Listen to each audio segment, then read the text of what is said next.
যা হোক, কালকে তোমাদের হোমওয়ার্ক দিয়েছিলাম 7টা ভয়েস চেঞ্জ, আর তার সমাধান দিচ্ছি, মিলিয়ে নাও।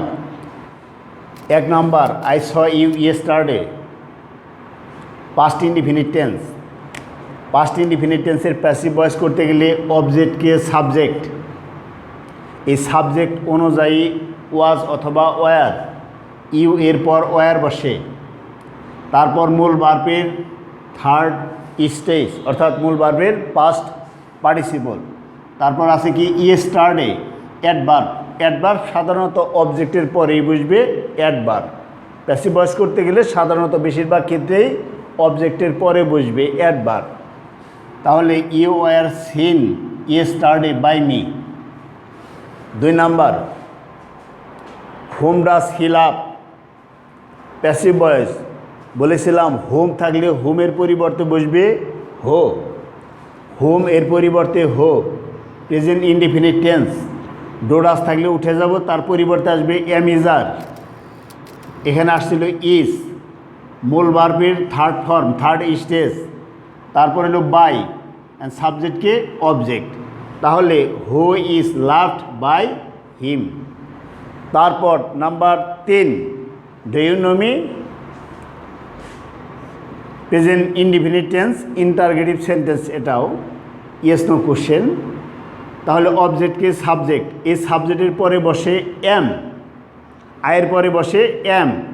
মি সাবজেক্ট হয়ে আসলো আই, আয়ের পরে বসে এম। যেহেতু ইন্টারগেটিভ মানেই ওই অপারেটর বা হেল্পিং ভার্বগুলো সাবজেক্টের আগে থাকবে, এই জন্যেই সাবজেক্টের পূর্বে আসছে এমটা, সাবজেক্টের পূর্বে আসছে।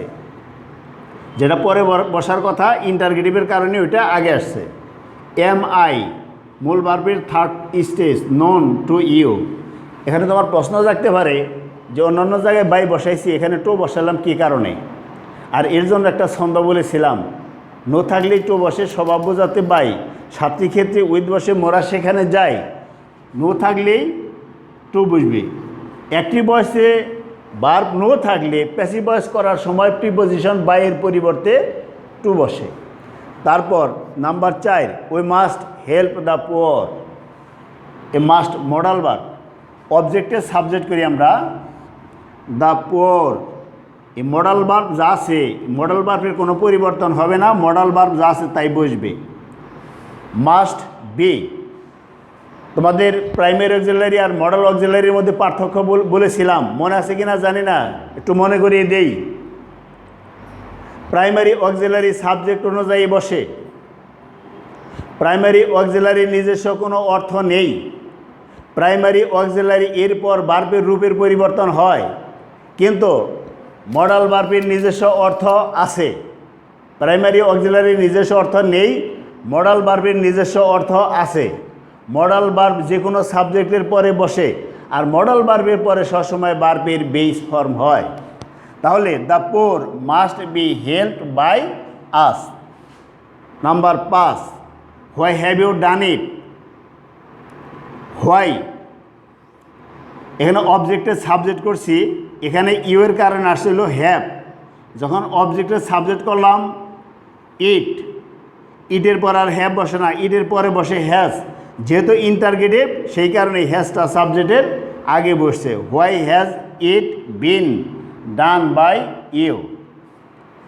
তারপর 6 number, Allah has created us, এটাও প্রেজেন্ট পারফেক্ট টেন্স, অবজেক্টের সাবজেক্ট, ওর পরে কি বসে হ্যাভ। প্রেজেন্ট পারফেক্ট টেন্সের প্যাসিভ ভয়েস করতে গেলে সাবজেক্ট প্লাস হ্যাভ বিন অথবা হ্যাজ বিন, এই জন্য আসলো হ্যাভ বিন, মূল ভার্বের third stage, created by Allah. Number 7, he has come by a pen, অর্থ হলো সে একটি কলম পেয়েছে, গ্রুপ ভার্ব। কাম বাই শব্দের অর্থ হলো পাওয়া, এটার passive voice a pen has been come by him. এখানে তোমার প্রশ্ন থাকতে পারে যে বাই তো আছেই, অ্যাক্টিভ ভয়েসে বাই থাক, প্যাসিভ ভয়েস করতে গেলে আমাদের প্যাসিভ ভয়েসের একটা বাই আসে।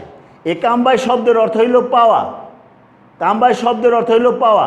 আর প্যাসিভ ভয়েস করতে গেলে আমরা ওই বাইকে কখনো উঠিয়ে দিতে পারবো না, ওই বাইটা ওইভাবেই থাকবে, আর আমাদের ফর্মুলা স্ট্রাকচারে যে বাই আছে বাইটা বসবে। এই জন্যেই a pen has been come by by him. তারপর আসো আজকে যা আলোচনা imperative sentence, formula of passive voice. Imperative সেন্টেন্সের ভয়েস চেঞ্জ করতে গেলে আমাদের কি করতে হবে? ইম্পারেটিভ সেন্টেন্সটা আমরা কীভাবে চিনতে পারি? ইম্পারেটিভ সেন্টেন্স মানে ভার্ব দ্বারা শুরু। ইম্পারেটিভ সেন্টেন্সের প্রথমে সাবজেক্ট থাকবে না, বলেছিলাম ক্লাসে, মনে আছে কিনা জানি না, আবার একটু মনে করে দেই। প্রথমেই যার সাবজেক্ট থাকে অ্যাসারেটিভ সে। ইন্টারগেটিভে প্রশ্নবোধক জানে না আবার কে? প্রথমেই ভার্ব মানেই ইম্পারেটিভ ফ্যাশন। অক্টিটিভ সেন্টেন্সে মে আর এক্সক্লেমেটরিতে নোট অফ এক্সক্লেমেশন। ওকে, কাজে ইম্পারেটিভ সেন্টেন্স ভার্ব দ্বারা শুরু হবে। যখনই ভার্ব দ্বারা শুরু হবে, প্যাসিভ ভয়েস করতে গেলে সেন্টেন্সের শুরুতে বসাতে হবে আমাদের লেট। লেটের পরে যেমন অ্যাক্টিভ ভয়েসের অবজেক্ট হবে প্যাসিভ ভয়েসের সাবজেক্ট, কিন্তু আসলে ওই সাবজেক্ট নয়, ওই অবজেক্টটাই লেটের পরে বসবে। অ্যাক্টিভ ভয়েসের অবজেক্ট এই ক্ষেত্রে প্যাসিভ ভয়েসের অবজেক্ট হিসেবে আসবে, কারণ let is one kind of verb. You know very well that after verb you have to use object but not subject. Let হলো ভার্ব, কাজে ভার্বের পরে কখনো সাবজেক্ট হয় না, ওই অবজেক্টটাই এখানে অবজেক্ট হিসেবে বসবে।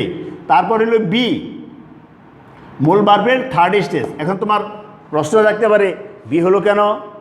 বি হবে এই কারণে যে সেন্টেন্সটা তো যেমন এখানে লিখছি ডু দ্য ওয়ার্ক, কাজটি করো, ইম্পারেটিভ সেন্টেন্স কিন্তু present indefinite tense. Present indefinite টেন্সের প্যাসিভ ভয়েস করতে গেলে সাবজেক্টের পর এম ইজ আর বসে, এখানে কিন্তু এম ইজ আর আসবে না, যদিও প্রেজেন্ট ইনডিফিনিট টেন্স। কেন আসবে না এটা জেনে নাও।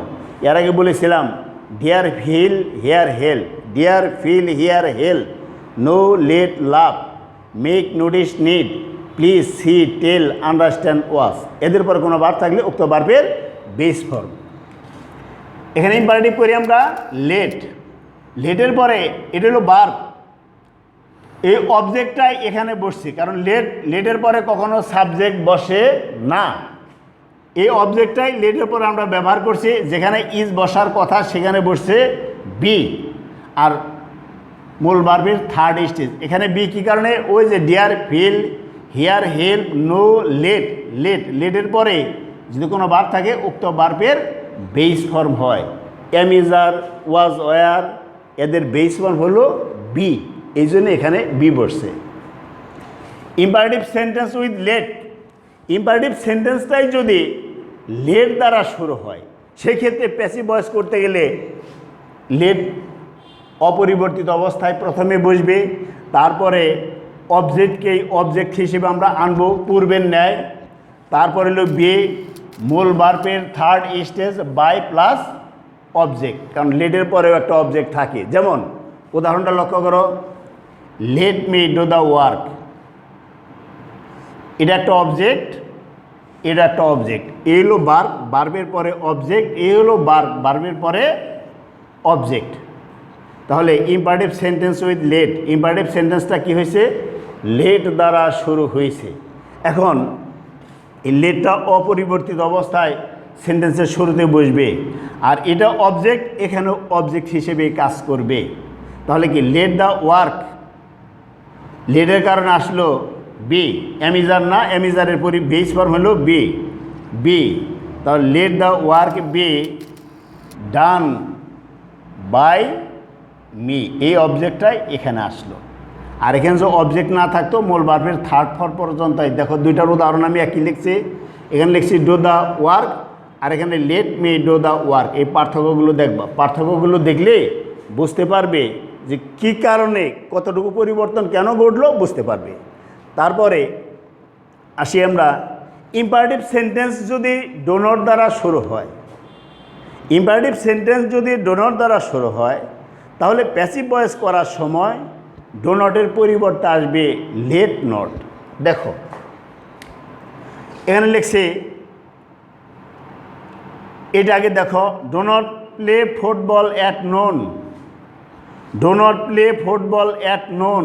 আর এটা প্যাসিভ ভয়েসটা কীভাবে হবে? সেন্টেন্সের শুরুতে এই ডো নটের পরিবর্তে স্ট্রাকচারে কী লিখছে? লেট নট, তারপর অবজেক্ট, এই অবজেক্টের পরে বি বসাইতে হবে, লেটের কারণে বি হবে। মূল ভার্বের থার্ড স্টেজ, তারপর এক্সটেনশন, দ্য রেস্ট অর্থাৎ বাকি অংশ।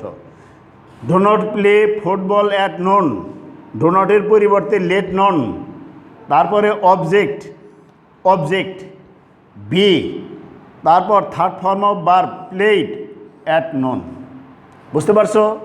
Do not play football at noon, let not football be played at নন।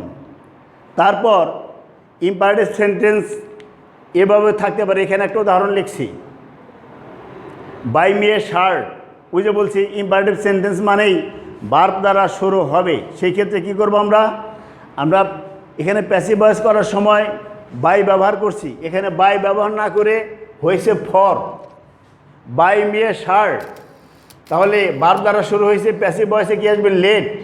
এটাও অবজেক্ট, এটাও অবজেক্ট। এই অবজেক্টটা আসলো এখানে buy me a shirt, let a shirt, be bought for me.